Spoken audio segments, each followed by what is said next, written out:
Susie, able to hear me okay? Yep, sounds good.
Well, good morning, everyone here.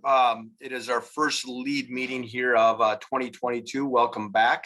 Welcome you on this January 13th. And just know that we are still monitoring, adjusting, and changing some of our slides to bring you the best clarity that we have on their information that we have here today. We'll do our best to make that as fluid and as clear as possible. Just know things have changed quite a bit here within the last 24 hours, to say the least.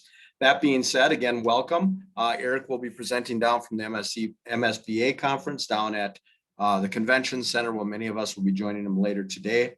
We're also highly anticipating our first state tournament here in January with debate this weekend. We'll talk more about that being in a virtual format. Again, you'll have more detail on that as well. If we could go to the agenda at this time, Laura. I think first and foremost, the most questions we're getting about our COVID information and updates. We will get to that. We want to make sure that we have a winter activity participation update. Had a great liaison meeting again this week. Learned a lot from many of our different schools from across the state. Update on the Eligibility Ad Hoc Committee. Also website feedback survey Laura will talk about. We'll have some quick takes. Charlie will lead us in our updating to-do list, and then we'll be on our way for the day. So if we could get into our next slide here, I'm going to turn it over to Eric to give us an update on what we've learned around winter activity participation. Eric?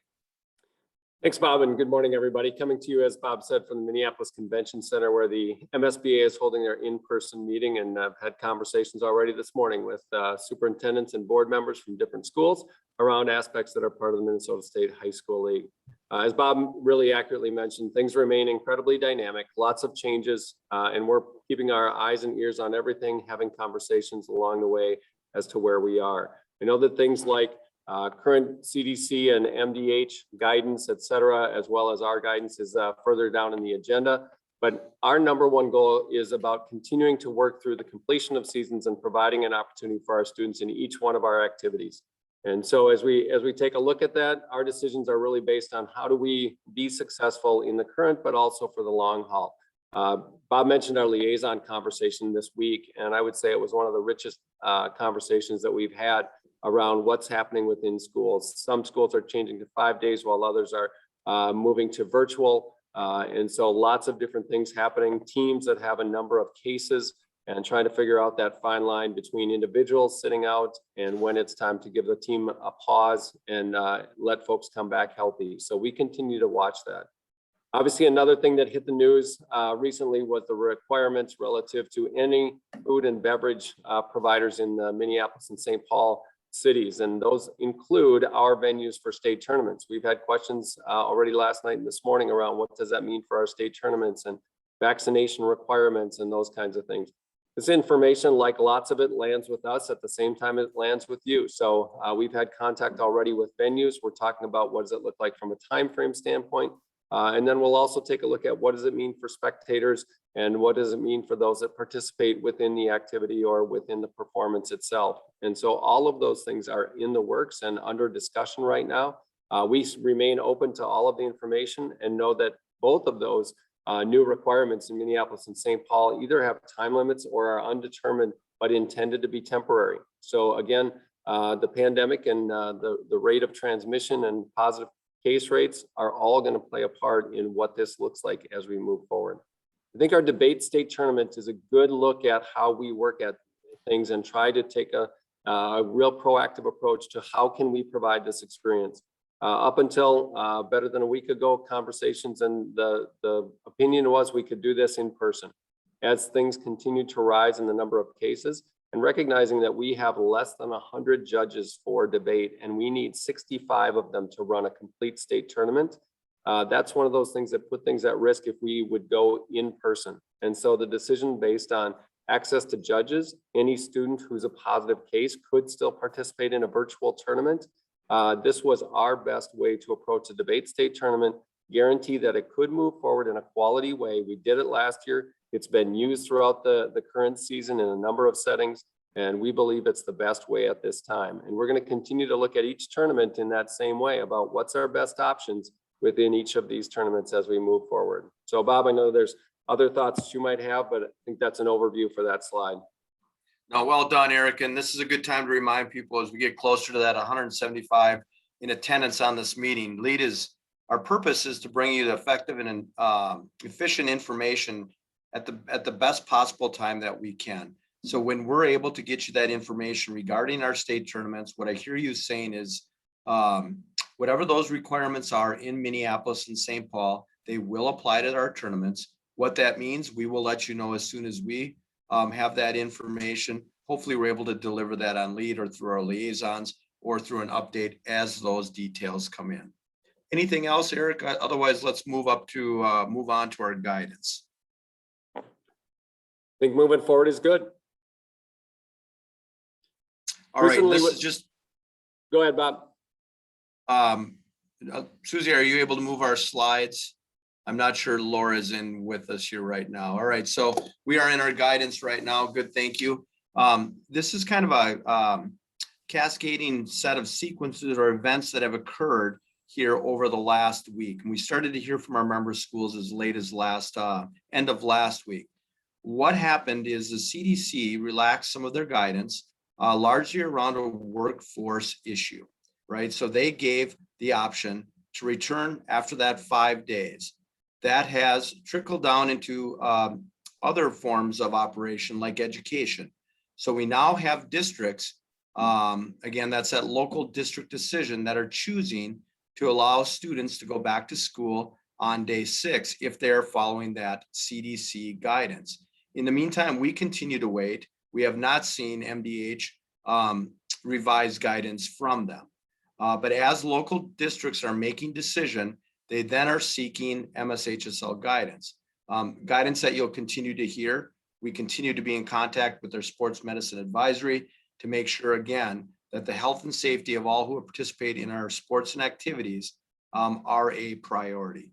So again, our guidance, as you will see here, we've went through all of these things, and here's a series of events as to where we are today. If nothing further there, let's move into slide 5 if we could. As you're seeking these resources, just a reminder where they're at. On your dashboard, under those resources, COVID resources, the documents we'll be relying on here are located there, and you can resource those as necessary. So remember this, here's where our current guidance is. And what you'll hear today, and I'll try and say this as clearly and concisely as possible. Our guidance was well written, we believe, and it will not change. So what it says is this: we know that masks must be worn on public transportation, including school transportation. That has not changed. What it then states is this: those who test positive cannot practice or cannot participate in interscholastic in-person competition, right? What it's then is shows the details around what exactly that means. it is very, very important to hear this. If your district chooses to use that CDC guidance, right, it still applies that for 10 days from the first experienced symptom or tested positive, that you are unable to compete for those 10 days. If your district follows that CDC guidance and chooses to allow participants to come back on day 6, strict adherence with a mask would be allowed. That would be a local decision. That means practice could occur on days 6 through 10, again, with strict adherence to the mask mandate. That does not allow for competition, all right? So again, districts that follow that CDC guidance, our guidance still is in place, no competition for 10 days, yet participants could come back on day 6 masked for practice only. I'm going to pause there for a minute. Eric, Laura, Charlie, Lisa, anything that needs clarity around what we just said? I think you did a really good job of walking that through, Bob, and I think folks need to understand that the in-person competition is the limitation for the 10 days based on the high school league's rule. We know that schools are going to do a wide variety of things. As I said, some are going virtual right now, may still be having in-person practice, et cetera.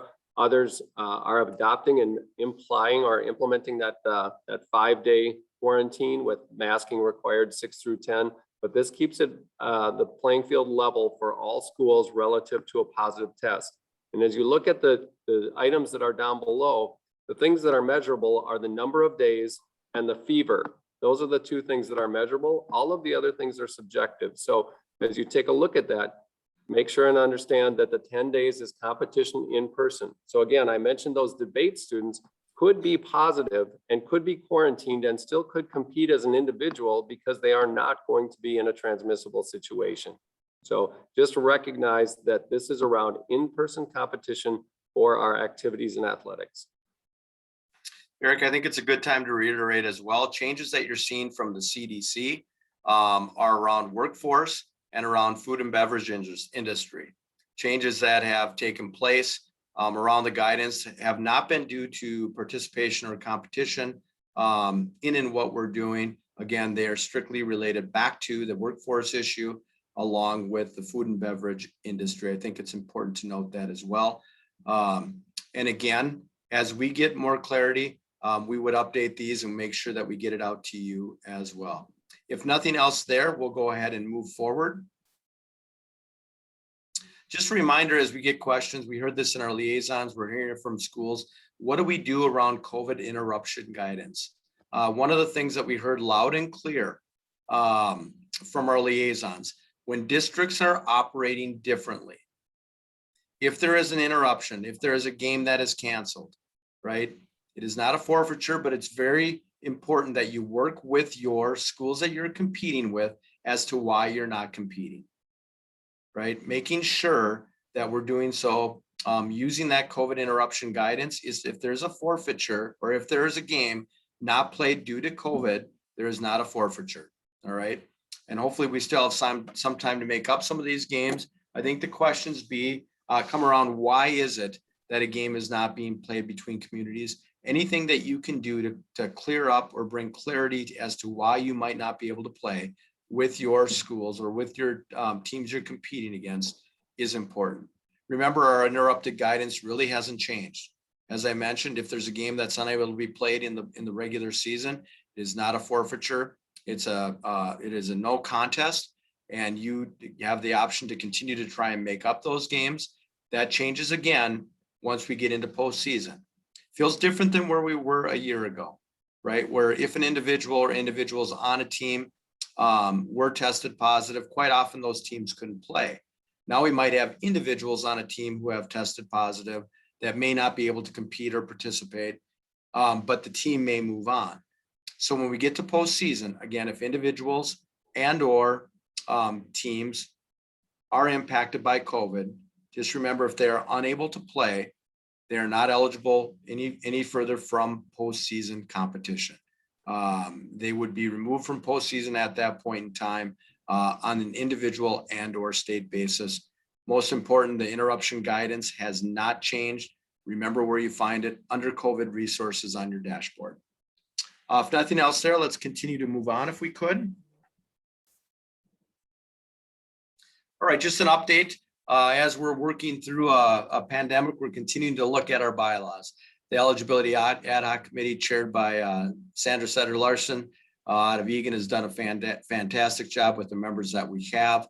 We have a bylaw 110 recommendation that our board did hear yesterday at the workshop. You will hear more about that. Places you could hear more about that are on as soon as this Monday for AD's advisory. Also, we'll probably go more in depth around bylaw 110 and 111, because remember, that's what we're reviewing right now at our March M&I AAA conference meeting. You'll hear more about that, encouraging you to register for that conference. All right, we can keep going. All right, Laura, I'm going to turn it over to you to talk about the website feedback. Great, thanks, Bob. So we're currently into the second year of using the rebuilding of the State High School League website. It does continue to be an active project with new features, tools, and enhancements being rolled out on a weekly basis. We know that our ADs and those that work in your office are key users of our website. And we also know that our member schools are very different across the state in what they need. Many thanks to the ongoing feedback from so many of you throughout the last 15 months and even prior to that. You've provided feedback and input, both solicited as well as just reaching out with the I wish or I wonder or could it be possible. Those have been invaluable as we've worked through to this stage. We're rolling out today a more formal feedback opportunity for all schools. And that's going to be used to assist us in planning our next steps and priorities. The feedback survey that you'll see today in the update and will also be as an orange alert at the top of your dashboard is meant to be filled out by activities directors, assistant activities directors, or your assistants within your office. Really those users of the school admin dashboard. Strongly encourage that if you have multiple people in your office, you each fill that out. It does ask for what your role is, and we know that sometimes our assistants compared to what our ADs do can be very different. So please encourage each person in your office to fill that out. The survey should take you no longer than about 10 to 15 minutes to fill out. And at the end of the survey, it does also ask if you would be willing to participate in an up to 30-minute session to provide further extensive feedback. That'll be scheduled at times that are convenient for you, as much as we can find that within your worlds, but do need some voices there to help us provide the next plans. So look for that in today's update, and also will be as an orange alert at the top of your dashboard. And do share that with others within your office as you may have them working in those same roles. With that, I'm going to turn it to quick takes. And I believe Eric is going to start with some things about the foundation. Thanks, Laura. MSHSL Foundation is again that entity that takes our state tax dollars that are required to be gathered from our postseason tickets, both at the section level and at the state tournament level, and divert those into the foundation. So we went through, and this group is with us here today knows very well that we had a process last fall, ending at the end of November, to submit your application in Form A for any kind of grant money that could come your direction for students who would be experiencing challenges around the financial aspect of access to our activities. And so Foundation Board met yesterday morning and did approve the $450,000 and the disbursement. And so in the information that you provided, if you completed that, this year we had 275 schools that took advantage of that and submitted their numbers. Each one of the students who qualifies for free and reduced and also participates in at least one activity brings in $22.82 back to your school. So for those of you that did the work to provide that and submit that application along with the board resolution, look for those checks of disbursement to come your way in the next couple of weeks. So thanks again for your participation. If you did not get that taken care of, please make sure that in the future, when you see that information, that you get your applications in. It is very straightforward and the process is quite clear. So thanks so much to all who took care of that. I think that we are going to Lisa, if I'm not mistaken, on diversity, equity, and inclusion next. Thank you, Eric, and good morning to everyone.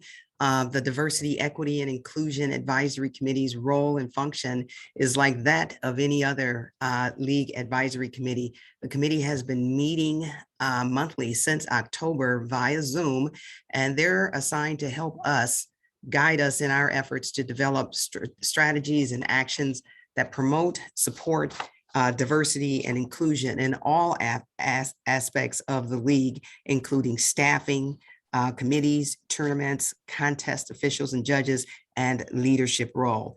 The committee includes a highly experienced group of activity directors, coaches, superintendents, and a representative who works in the full-time in the DEI space.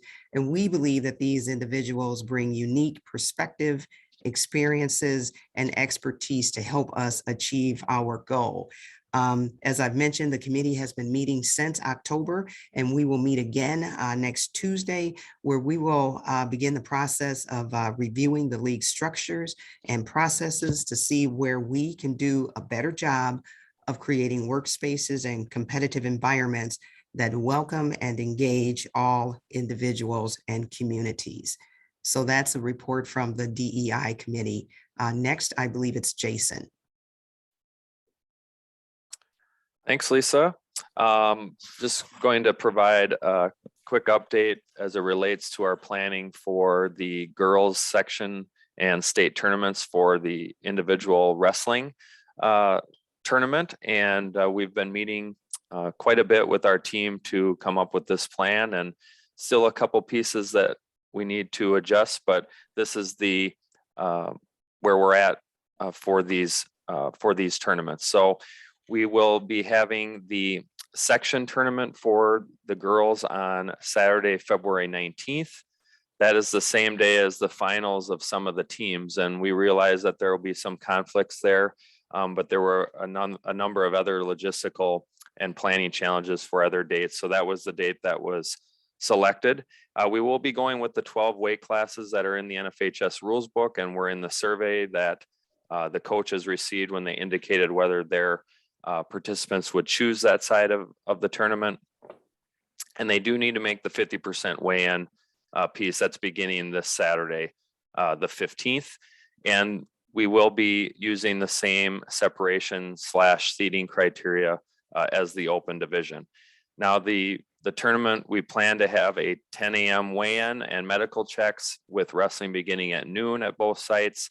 And tentatively, our sites are Hastings High School for any athlete that falls in section 1, 2, 3, or 4, and St. Cloud Tech High School for any athlete that falls in section 5, 6, 7, or 8.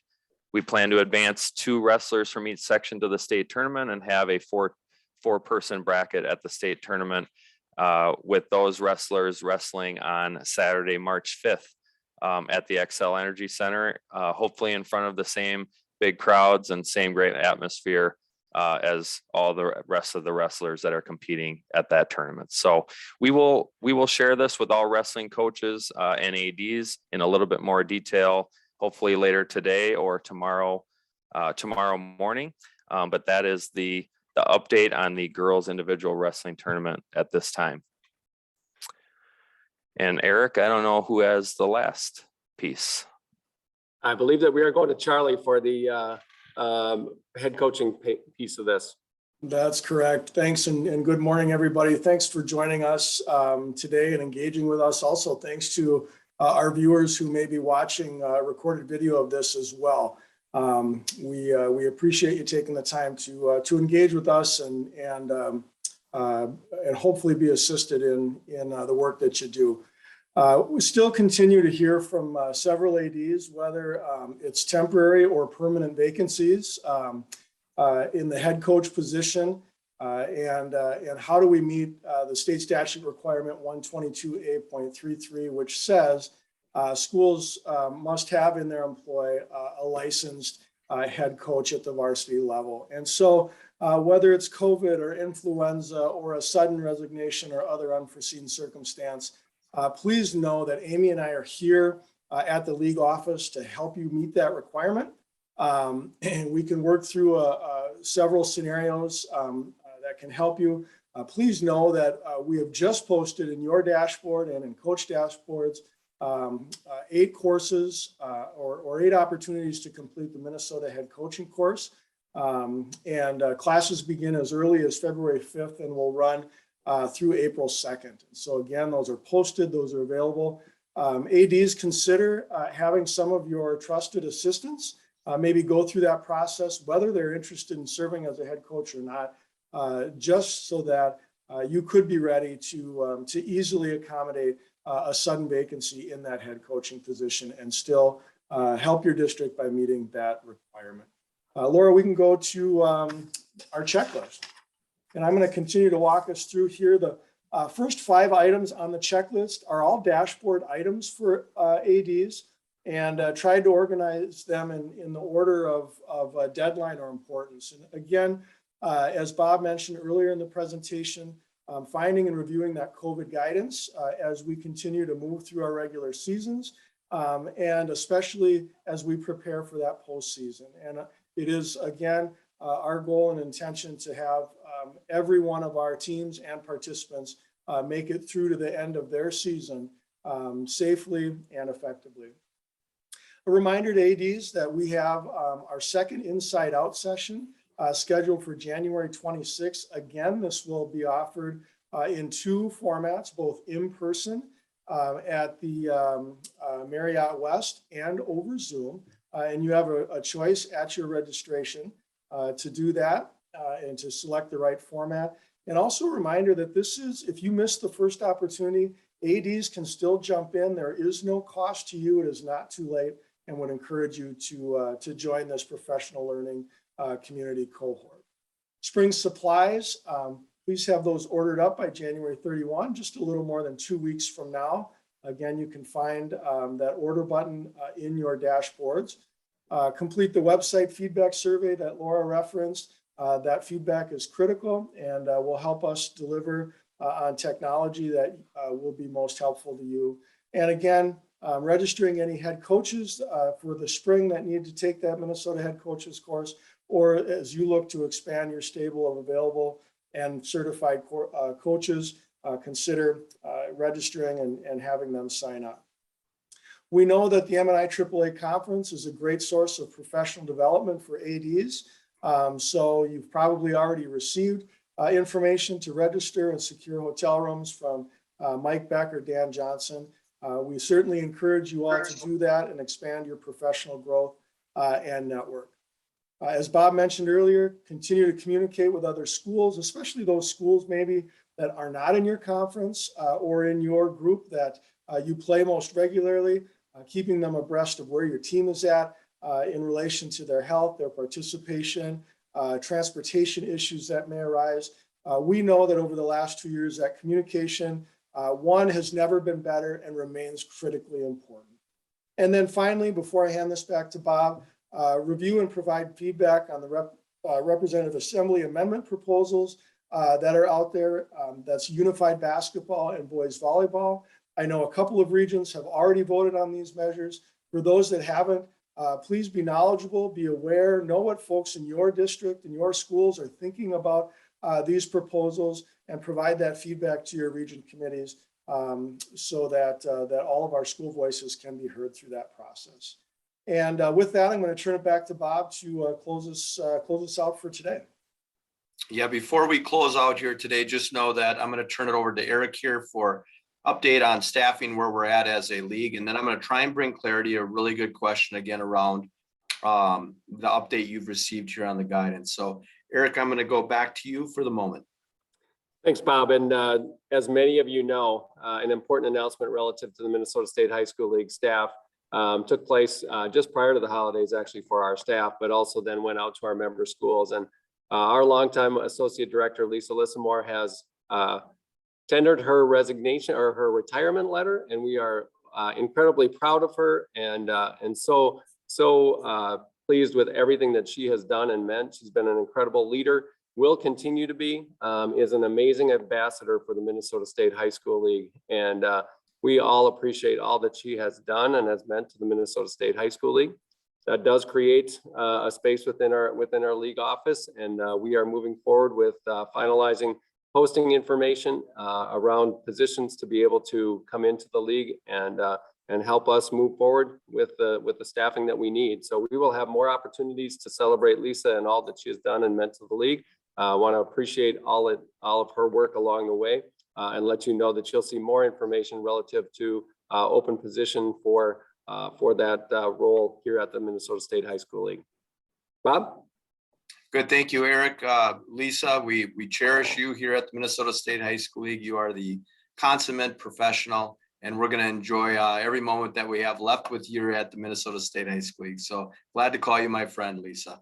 That being said, bringing clarity to a question that came in, and I'm going to ask our staff to make sure that I interpret this correctly. The question is this: if you are in a sport or you are unable to be masked on days 6 through 10, what does that mean? So if you are unable to be masked, again, according to CDC guidance, or in a sport that doesn't allow you to be masked, that would mean you are unable to participate, as I read it, on days 6 through 10. Those questions often are generated in wrestling, gymnastics, and or swimming. The question was also then this: what does it mean for outdoor sports like Nordic and or Alpine? I see no differentiation from the CDC guidance between indoor and outdoor. Again, that means if you are practicing following that 5 days on days 6 through 10, you again have to follow those mask requirements according to CDC guidance if your district is following that guidance. If we see something from the MDH or MDE that should change in their guidance, again, we have yet to see that. We would let you know and we would update our guidance. Anything I misspoke on there for Charlie, Lisa, Laura, or Eric? I think that's a really accurate interpretation of those particular instances, and recognize that that limitation is important. Masking is critical in this one, and also that's anytime you're around somebody, and we do have a couple of sports where masking is not either allowed or recommended when you're in competition or even in person-to-person practice. So good interpretation there. Very good. We can go to our last slide then, please, Laura. It does not feel like we're going to be able to wait 2 weeks for our next lead meeting, but that is what is scheduled as of right now. So we're going to let you go here today. We're a minute over, but our next scheduled meeting is Thursday, January 27th. If things should change, if we need to get you more efficient and effective information, we would call another meeting if need be. Otherwise, have a great day. Hang in there for all you're enduring as our schools are in various different places. Let us know how we can assist you to do your job. Thank you.